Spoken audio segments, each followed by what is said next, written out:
Are you wanting to buy a house in 2024 and you don't know where to start? Well, I am here with James. He's one of my preferred lenders, and I'm so excited to be able to talk to you about buying a home. And we talk about the 4 pillars of a loan.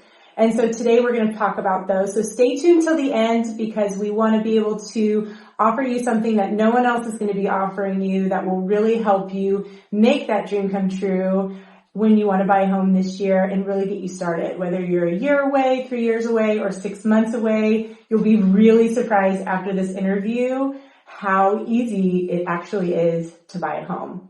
And you definitely want this information. So welcome. Thank you so much for joining me. Yeah, thanks for having me. And it's, I love that you come from a teacher's heart. Yeah. And that's what you put out this content for. And this video is a great starting point for people that are looking like, where do I even begin? Right, exactly.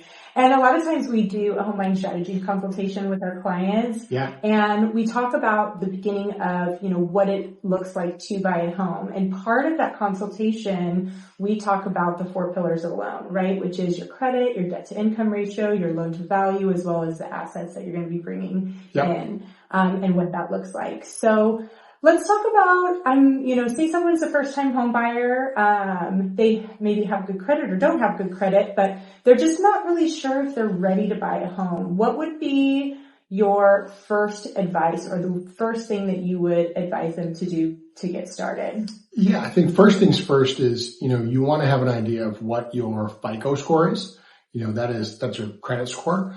Synergy One Lending, what we do is we do a soft credit check in the beginning, so it doesn't impact your scores at all, but it still gives us a complete picture of everything so we can give people proper guidance. But you want to know, is everything reporting properly in your credit report? Is everything on time? One of the biggest things that impact your credit score is your payment history. Right. You want to make sure you're not surprised if there's a late payment on a student loan or a car loan. Right. And if there is, that's okay. You work with your lender to tackle it and get prepared. But I think first things first is doing a soft credit check, taking a look at your credit report and getting recommendations on if there's things that you need to pay down or move around or adjustments to make.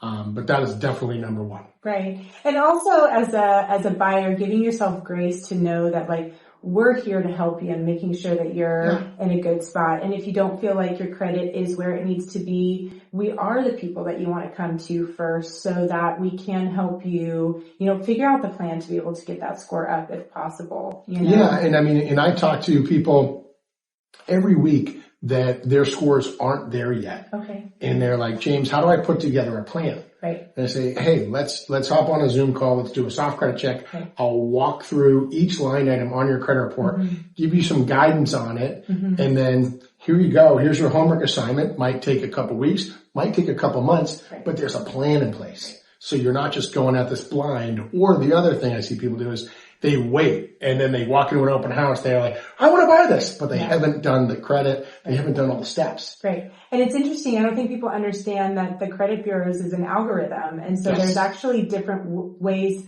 strategically to get your credit score up faster than what the average person thinks the best way to do it is. Absolutely. So coming to us and being able to help do that is a great plan. So let's talk about debt to income ratio. We do have the credit score, which, that tells you, what is the minimum score that folks have to be able to purchase a home? So it varies depending upon the program. Okay. But there's some government loans that will go down into the 500s. Okay.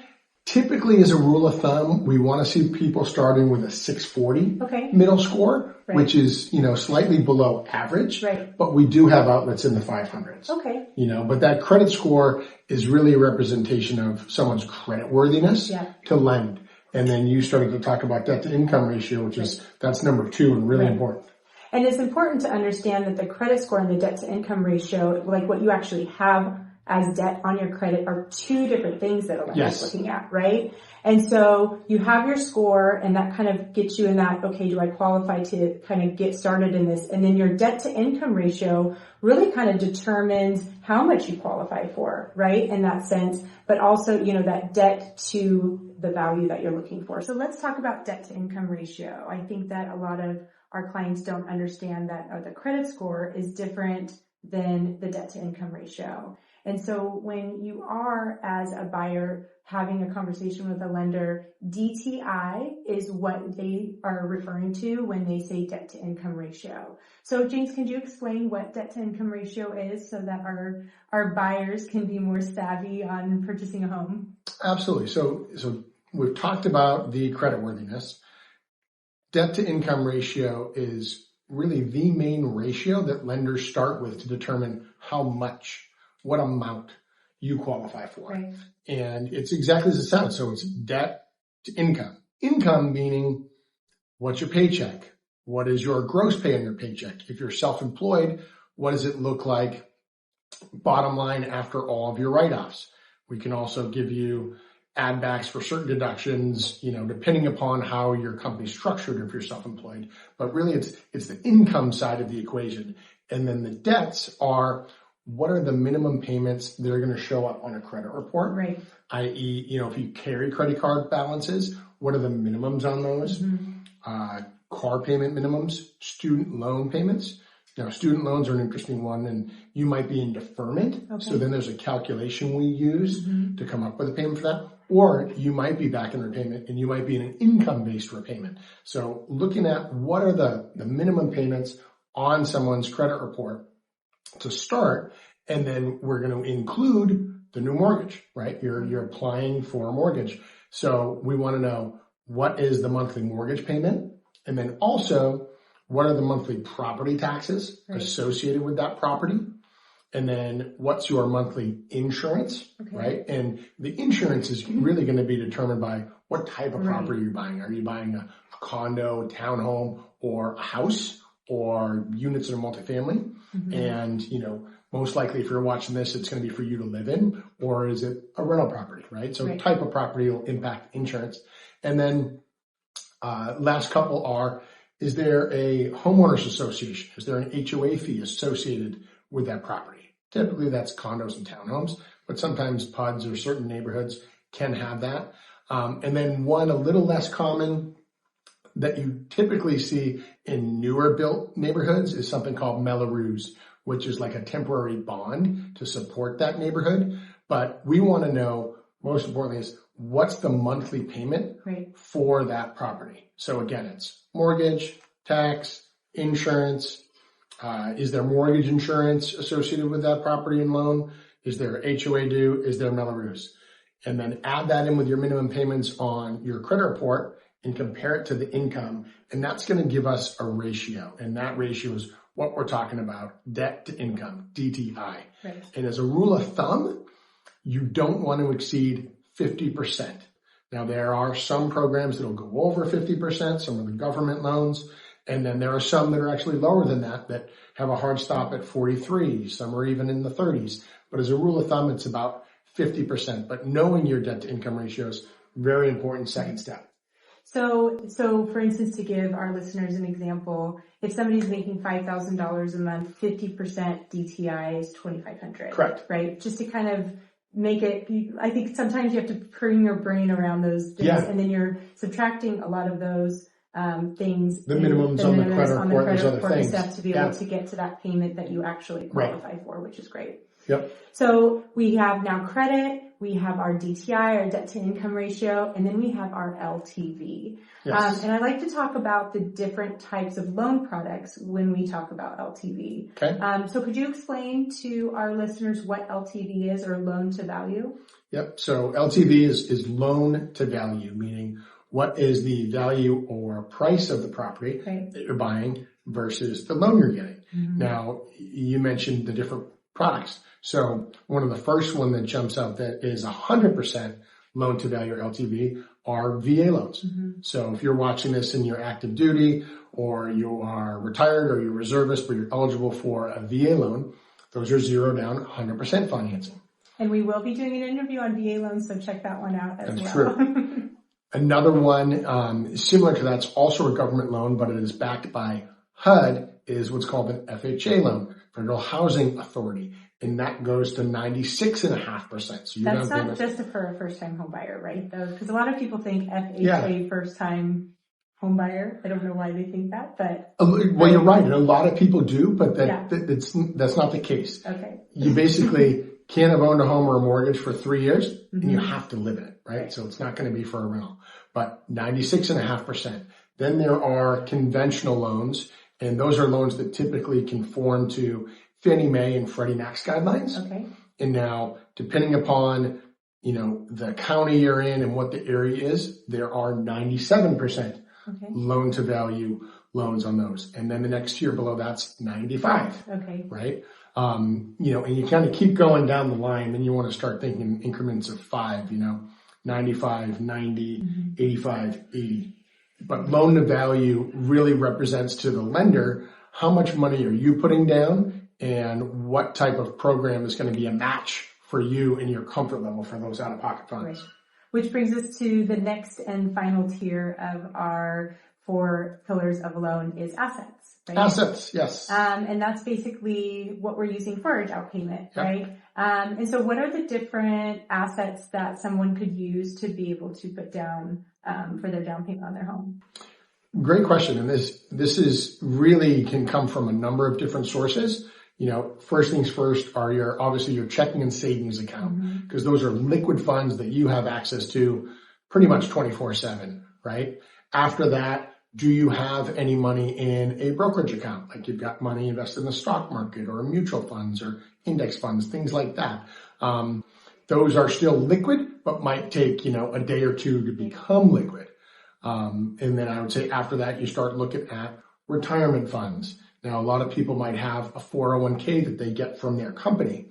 401ks are really cool in that, as a rule of thumb, you can borrow up to half of the cash value with a maximum of $50,000.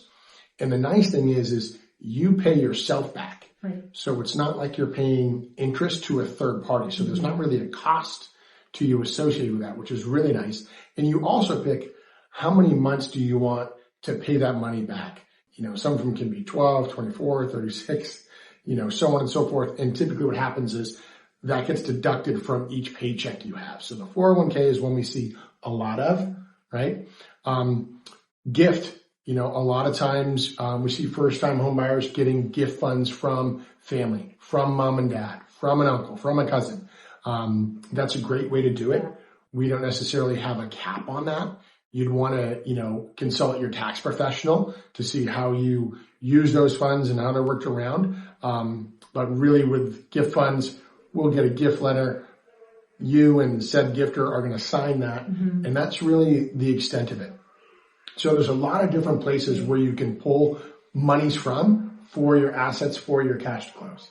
Can the seller contribute to the closing costs? Absolutely. Okay. So the seller can't contribute to the down payment. Right. And this is something it's important for you guys to understand is whatever loan you're going for, the down payment has got to come from you or from said gift. The seller cannot contribute to that. But to Christina's point, and she's a ninja at this, is the seller can give you a credit towards your closing costs. And depending upon the loan program, that could be as much as 6%. Some cases, like VA loans are 4%. Some of the other loans are 3%. That can be pretty significant and really make a difference because as a rule of thumb, closing costs typically run about 2% of the price. Right. So if you get a credit from the seller, that can save you a lot of money. Right. And I think it's really important for folks to understand that that's why it's so important to sit down and have a plan of purchasing, whether you're, like I said, you want to do it now or in a year or 3 years, just to really figure out how much can you save over a certain amount of time? Where are you at with your finances? Is, a family member willing to, gift you some money? What does your 401k look like or savings? And to be able to say, hey, I have a lot of clients that they can definitely get that 3%, but coming up with that extra 2%, it can really, prolong them being able to buy that house maybe for a year or two. So if we're able to find the right home, right, with the right seller that is able to give them those closing costs they need, they're really in a position to be able to buy sooner, which makes me happy because I want them to start paying their own house off, not someone else's house off, right? And the sense of making that payment. So, and being able to really start to accrue that value in their home as well. So I'm so excited to be able to be here with you and talk about these things. I think our next interview, we're going to be talking about being able to do multifamily loans. We're also going to be talking about VA loans, as well as getting into the investment side of things. So I'm excited to encourage you to watch this series. Is there anything else that you want to add? If you're watching this video and you watch it to the end, thank you. I acknowledge you for that. The most important thing you can do in your home buying journey, whether it's your first time or you're a seasoned investor, is be educated and informed. That's why I think Christina and her team are so great, because they come with a teacher's heart, and you can't have too much information, and you can't be educated and informed soon enough in the process, right? Because this market moves quickly, and for you to be effective and successful, you want to be educated and clear on all of your details and possibilities, so you can move quickly. So watching content like this, asking questions, sharing with your family and friends, and engaging is really important. Right. So I would love to offer all of you that are watching a first-time home buyer strategy consultation. James and I love to do these together to be able to really help you make a plan. It's complimentary, and all you have to do is click the link below, and you can schedule your consultation today. And even if you're a year away or 3 years away, or you just don't even know if that's even possible to buy a house, let us as experts help you find out if that's true. So I'm so excited. Thank you so much for, again, giving us all this great information. And we look forward to meeting you and helping you purchase your dream home. Have a great day. Bye.